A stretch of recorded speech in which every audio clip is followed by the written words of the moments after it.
Hello and welcome to another episode of the ALLAnal video podcast. Once again, I am your host, Sebastian Starr, here with my best friend, Pretty Panda. And today we're going to take a little bit of a different direction with our conversations. I know with the video podcast, the spectrum is a bit more broad. So instead of just, analyzing artists, musicians, lyricism, music videos, projects, artwork, things like that, we've kind of gone, political. It's personal. Everything that we've talked about, the stories are in depth, and we do all of this like conversating about things that really mean a lot to us. So pause. What have we talked about that is political? Okay. Well, it's more of the political conversation that comes up in terms of, people relate religion and politics kind of together. When you talk about religion, more often than not, you also talk about someone's political views, because they kind of go, they're two sides of the same coin.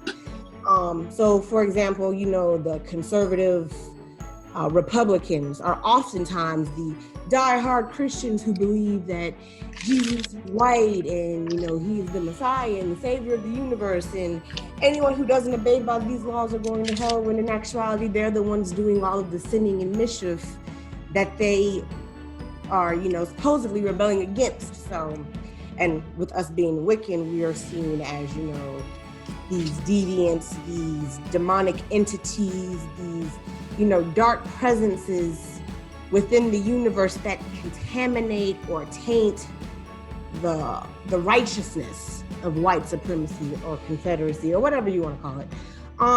And since we've been talking about religion very, heavily with our last conversation, especially, that can be tied into, a political view as well, because most conservative white people would identify as Christians, and most Christians play the role of the bad guys in politics. So, just whenever I talk about religion, it always almost always ends up being a conversation about politics, or vice versa. So, with one conversation leads to another, and et cetera, et cetera, et cetera. But we don't have to talk about these things. I was told a long time ago to never discuss politics or religion in public places, but this is a safe space. So we can do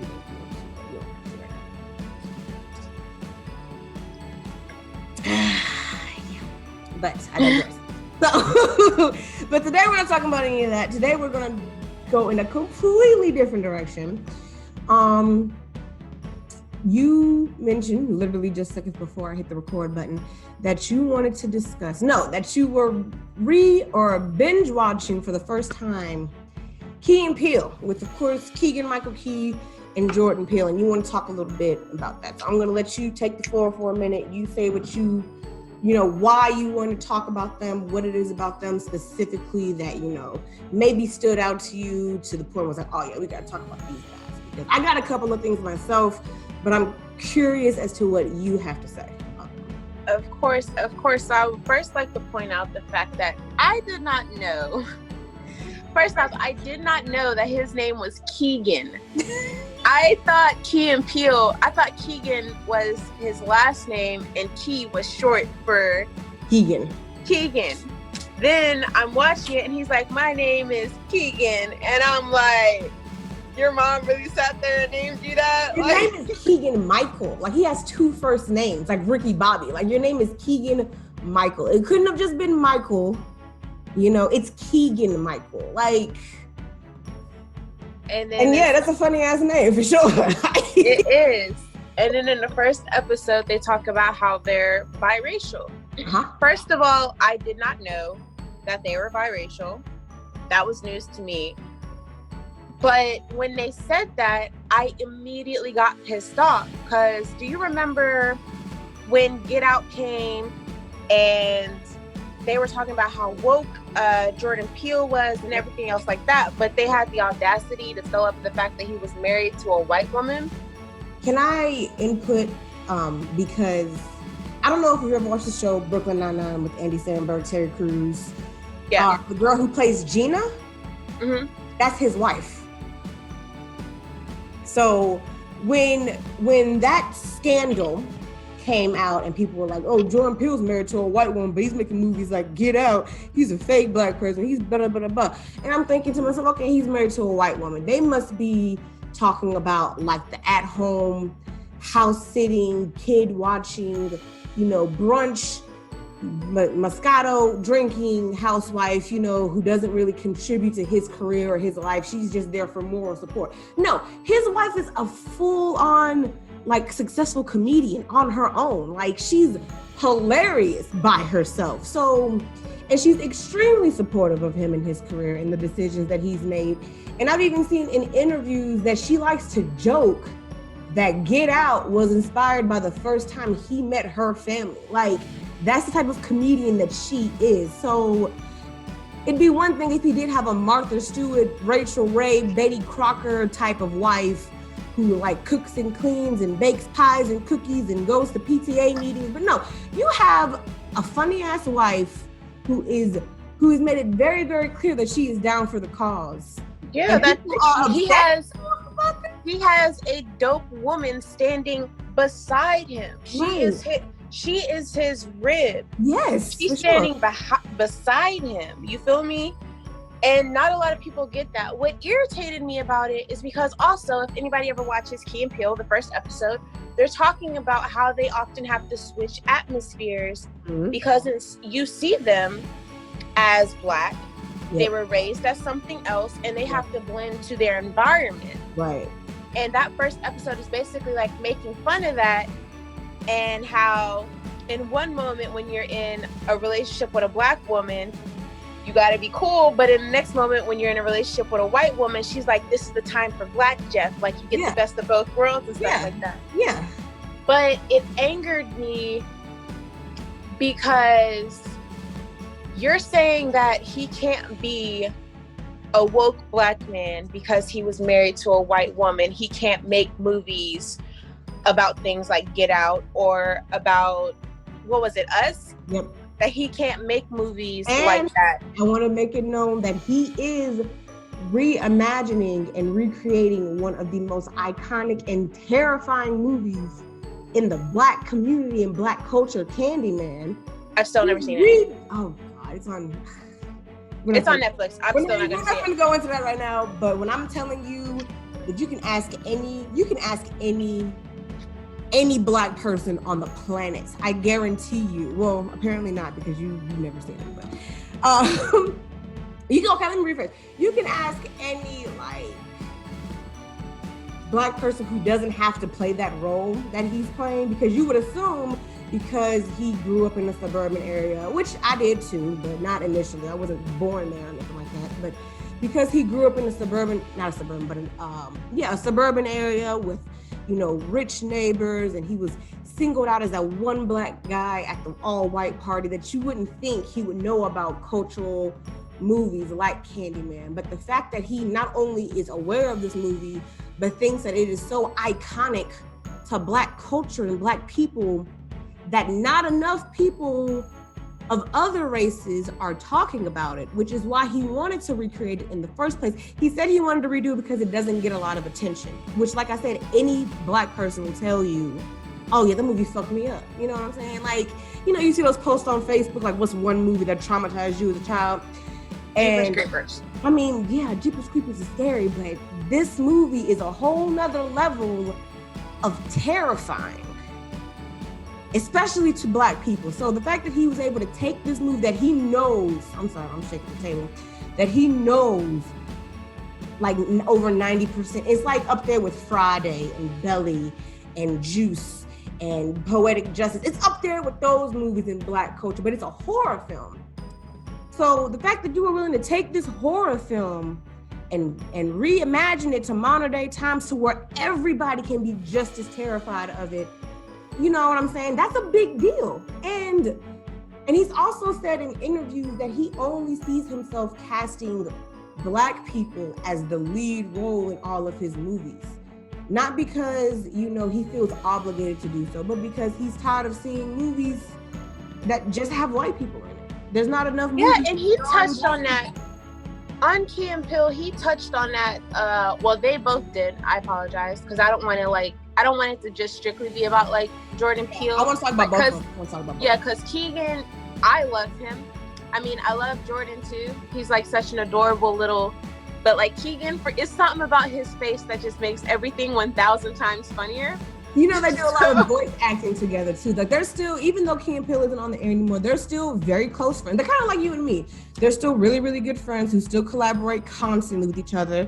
They were in Toy Story 4. They were in Rick and Morty. Every time you see one of their names, you're most likely going to see the other one in some form or fashion. So exactly. So it's like they touched on that. They were like, when they go out for roles in Hollywood, it's that one black friend, it's always the same role, it's always got the same line. So they touched on that, which I can understand. I see why now that he's in a position of power, he wants to cast black people in roles because he's tired of black people being cast for the same role with the same lines. Like I would love to, like when I saw Get Out, I was like, yo, it was funny, but it was deep.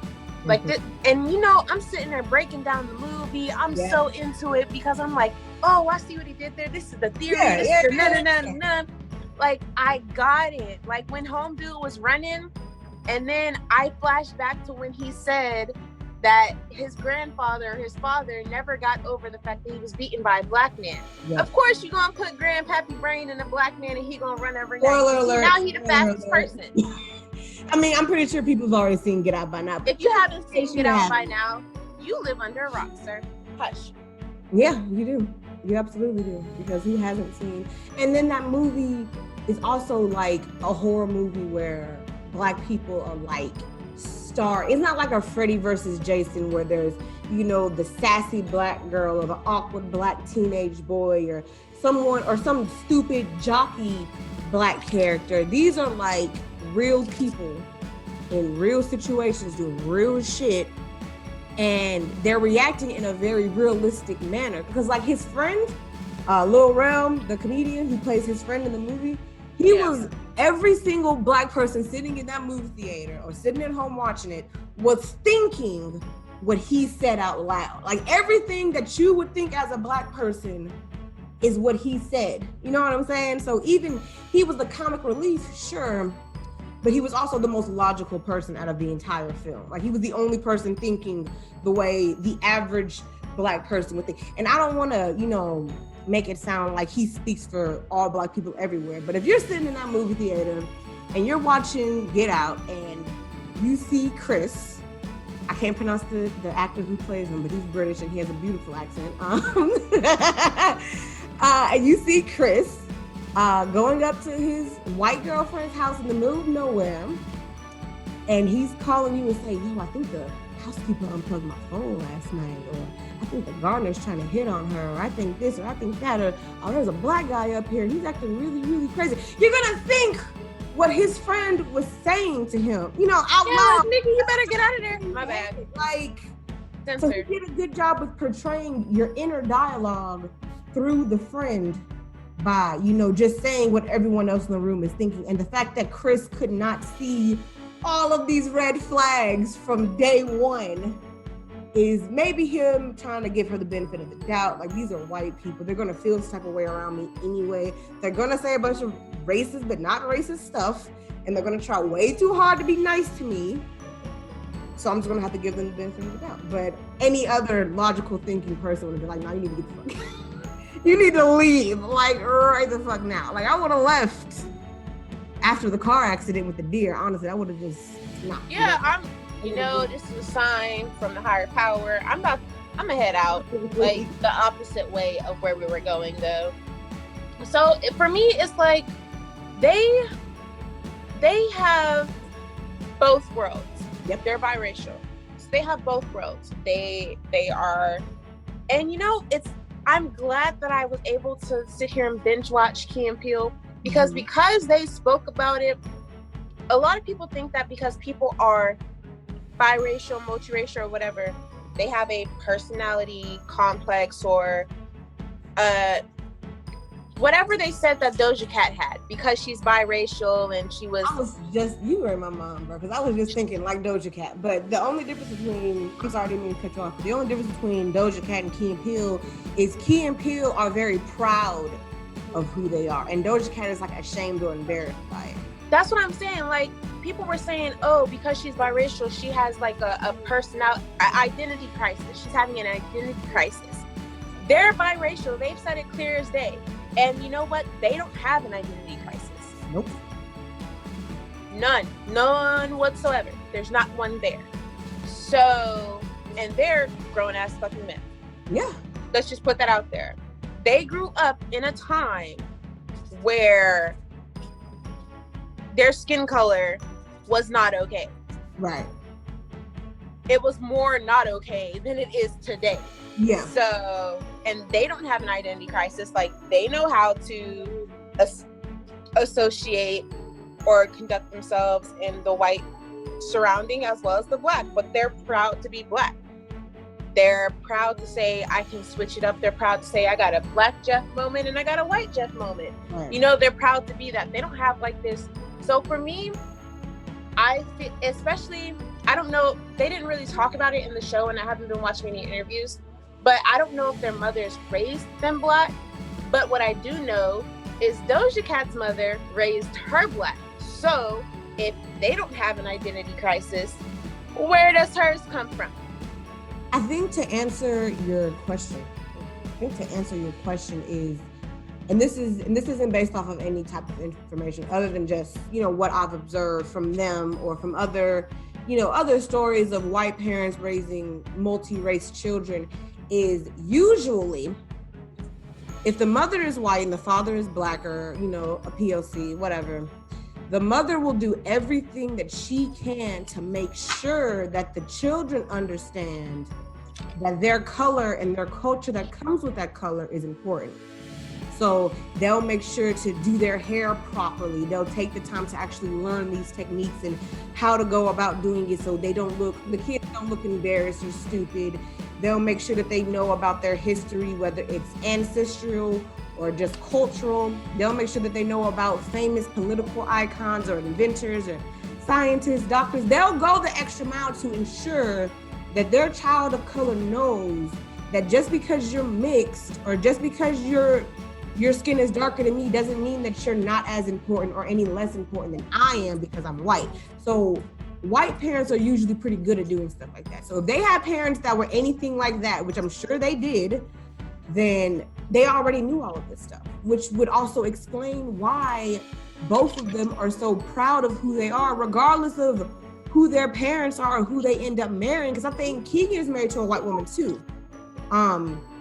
Because you can't help who you fall in love with. So I don't want to hear nobody say, oh, you married a white person, you can't talk about culture or appreciation or appropriation or none of that bullshit. Exactly. Because guess what? I'm still black. Like, guess what? I'm marrying an Asian over there. So, love you. Okay. You've seen him in person. You know that there's got to be some Asian in the mix over there. I'm not about to comment on that, bro. But you remember back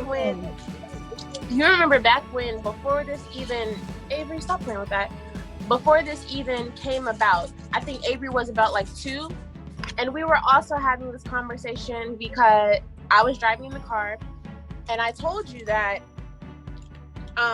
one of my coworkers said that there was no way that I could. You remember when we had the conversation? One of my coworkers, when I worked at the gas station, said that there was no way that I could be black because my nose wasn't right, my eyes were too big, I didn't have the right lips, my skin color, and at this time I was wearing my natural hair. Stuff. So it's for someone like you who's mixed with a bunch of different stuff, it's really hard to pinpoint, you know, exacts. So someone like me who has, you know, black parents, black mom, black dad, I've been mistaken for, you know, an islander because my eyebrows are really, really thick and apparently my eyes do some kind of weird they shape funny or some shit like that. I don't know. But for someone like you who's really like multiracial, people always want to put you in a category. And I feel like that's unfair because when you got, you know, 7 or 8 different ingredients, you know, what am I supposed exactly. to? What am I supposed to do with that? Like, and you remember when I told you that I had this conversation with my dad's mother, the white lady with the. I think I've showed you a picture of her, haven't I? I think I might have met her. You have? Okay, so the white lady. On my dad's side. You made that bomb ass lasagna when I was at your dad's house that one time? No, that was my aunt. But okay, well. But anyway, my mom's mother, the one that's the white with the blue eyes, I have a picture of her and Avery together. We're at her house. So she was telling me that because I was just going around saying that I'm just black, because growing up, it was always, when I did say that, okay, well, I have this, and this in me, people were like, oh, you're ashamed to be black, just say you're black. So when I started doing that, now people are telling me, no, you're not black because of this, or no, you're not black because of that. Remember, at the time, I was wearing my natural hair when this came about, and what set her off was she said the way that your curl pattern is, you're not black because your hair doesn't curl like black people hair. Whatever that means, okay? But I remember you and I having this conversation, and I told you that my grandmother said that it's all fine and dandy to be black, but just being part white is just who you are, and you can't erase that. Right. Like, yes, and I remember talking to you about this, and you were like, yeah, she's absolutely right. So I feel like you're 1000% right when it comes to kids who have different race parents, and they're brought up that way because they know how society is going to see you regardless. Right. So they want you to embrace you in its entirety. Right. They don't want you to just be like, oh, well, I'm white even though my skin is dark, it's just a tan. Or, oh, I'm black, I'm just really, really light skinned. Like, it's just, you are you. And I feel like America has been so fucking, look, the Petri dish is contaminated. So I think I heard it best from this person when I was still not an Uber, but a Lyft driver. He told me that, America isn't a mosaic America isn't a melting pot like people say, because a melting pot, you toss a bunch of stuff in there and then everything gets melted and fused and blended together and it all comes out the same way. That's not what America is supposed to be, nor what it is. America is more of a mosaic where you take a bunch of different things and you line them up just so they all come together to make something that's beautiful, because everything in it is so different. And I was like, you know what? See, that would be beautiful if there weren't people who were like ethnically challenged, who didn't want it to be a mosaic piece. They just wanted it to be a marble statue. Yeah. First of all, those is boring and they break easily. Yep.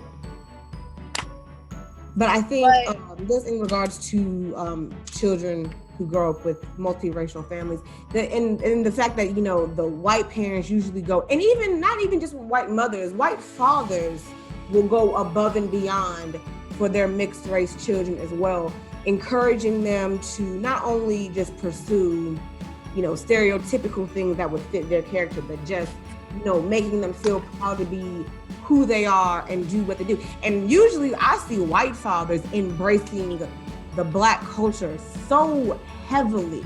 Like, I'll see the white father with the pitch black, I don't want to say it like that, but you know what I'm trying to say. Like, say you have a white man who's married to like a Nigerian or somebody like that, somebody from Africa, and they have beautiful mixed babies. He will be in the kente cloth suits with the robes and shit, fly ass shoes, tuxedo, you know what I'm saying? And she'll look beautiful in her gowns.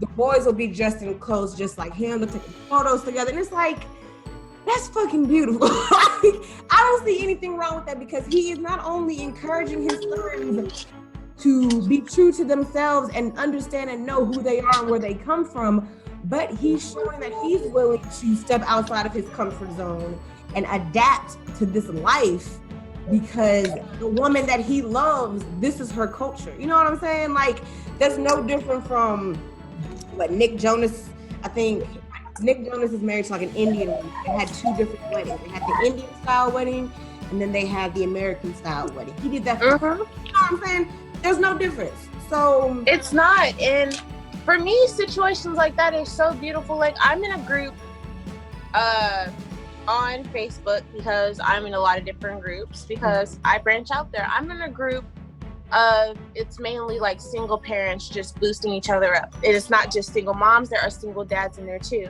Yep. And there's a couple of white guys who post their daughters, and their daughters are so beautiful. And he's like, I know I'm bad at this, but can somebody tell me what to do for her hair, because I don't want to mess her up. She has a different texture of hair, and I just want to know what I'm supposed to do for her hair. Like, they're always asking questions on how they can keep her or their sons who have beautiful hair in touch with that side. Because let's be real, ethnic hair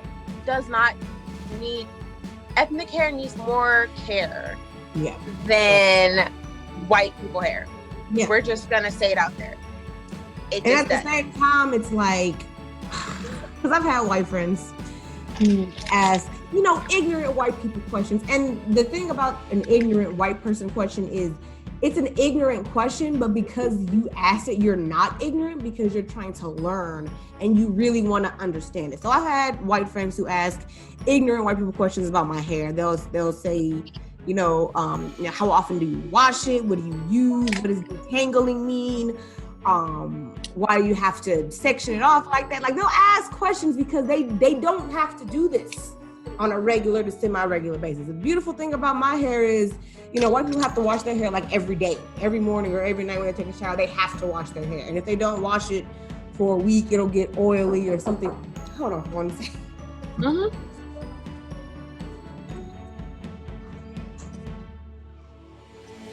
Yes, it's okay. She locked herself out of the door. But no, they'll ask questions like that, and I don't mind answering it because obviously I don't have an issue with my hair at all, especially lately.